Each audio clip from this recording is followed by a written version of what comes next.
So John Collins just got traded to the Utah Jazz for Rudy Gay and a couple second round picks. Now, if I'm going to be real with you, I like this trade for both teams.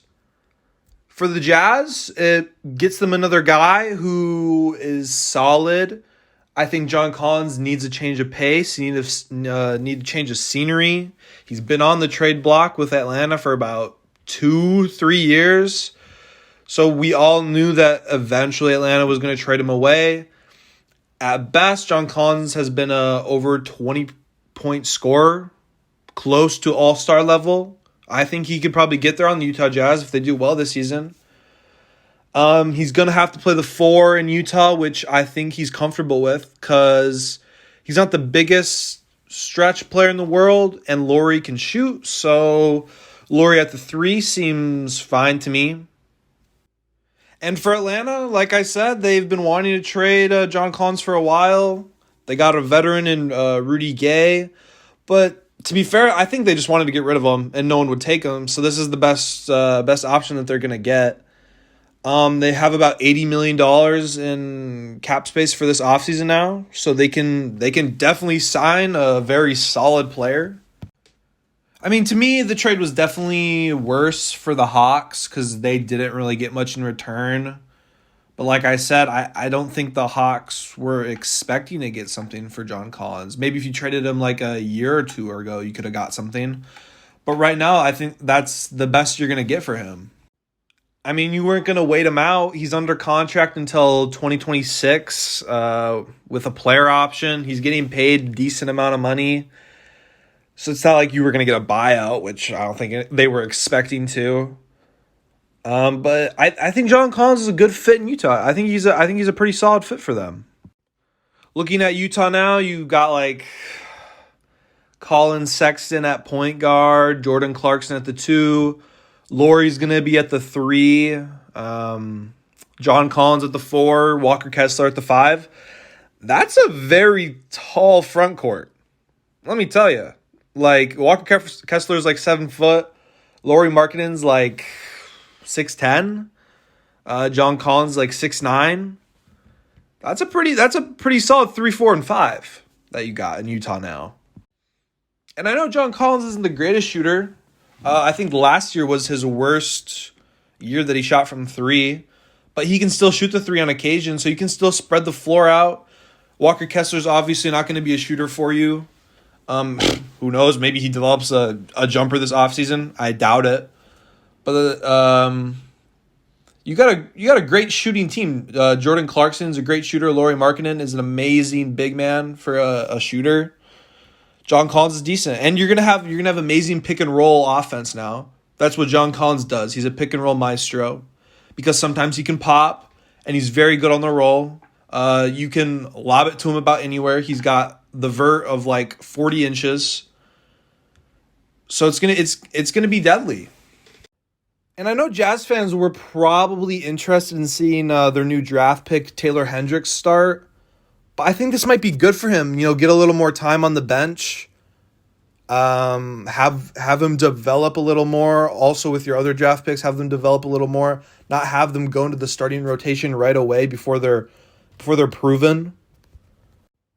And maybe, who knows? Maybe Taylor Hendricks will be better than John Collins. Maybe because he's a better shooter.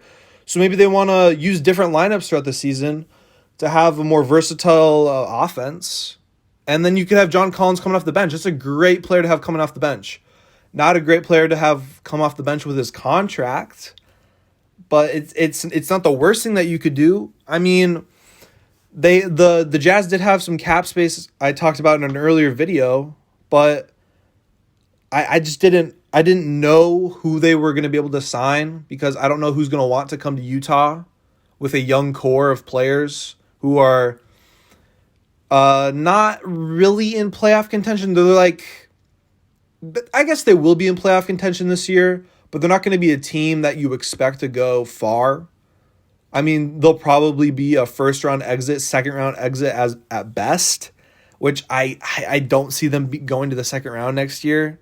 I see them making the playoffs, especially with this new acquisition of John Collins, but I I still think they're a team that needs to develop a little more, especially with the 3 draft picks that they got this year. And I don't know, for the Hawks, I think it's also a win because now you have a lot of cap space that John Collins was taking up. You can maybe be in the sweepstakes for like Jeremy Grant, Bruce Brown, or I don't know, Kevin Love. You're not going to pay him that much, but the Hawks can get a solid player with the amount of space that they have now and maybe go back into contention that they were a couple of years ago when they went to the conference finals. Who knows? I mean, DeJounte Murray is going to be feeling better in Atlanta after his first year. He's going to be more comfortable with the team. Your coach Quinn Snyder, after having some time to develop, is also going to be feeling more comfortable with the team. Trae Young will hopefully be more consistent this year. Not the greatest shooting percentages this year, not his greatest year, but maybe he can come around a little more. And you also the Hawks also drafted Kobe Buffkin in the draft. Maybe he can be solid for them. Yeah. I mean, I don't think this is possible, but maybe you sign Draymond. That would be a good fit for where John Collins is. I don't think that's gonna happen. Obviously, I think Draymond will probably get a new contract restructure and just stay on the Warriors. But I don't know. There's a lot of things that the Atlanta Hawks could do. They could do some more trades. They could trade for a player to fit that role, that power forward role. I don't know who. I don't know who they're after right now. I'm going to be honest, but I think the Hawks made the right deal in trading away John Collins to the Jazz. I mean, they got Rudy Gay, good veteran on the team. Maybe a little more discipline for that team because they're semi-young. Not a lot of veterans on that squad, so Rudy Gay could help you out. Oh, and I haven't even mentioned Kyle Kuzma. Kyle Kuzma declined his Washington offer, so Kyle Kuzma would be a great fit in Atlanta. So maybe the Hawks are going to go after Kyle Kuzma, get some more three-point shooting down there that was absent when John Collins was there, as Kyle Kuzma is a much better shooter than John Collins was. Maybe not as much of a defensive presence as John, not as much of a athletic presence, but Kyle Kuzma can create his own shot. He averaged, I think, just over 20 points last year in Washington, so he could be a great third option for them. So yeah, I think this is a win-win for both teams. I'm excited to see what the Jazz can do this season. I'll be watching them in the Summer League for sure. I'm excited to see what the Atlanta Hawks can do with all that free space now that they have.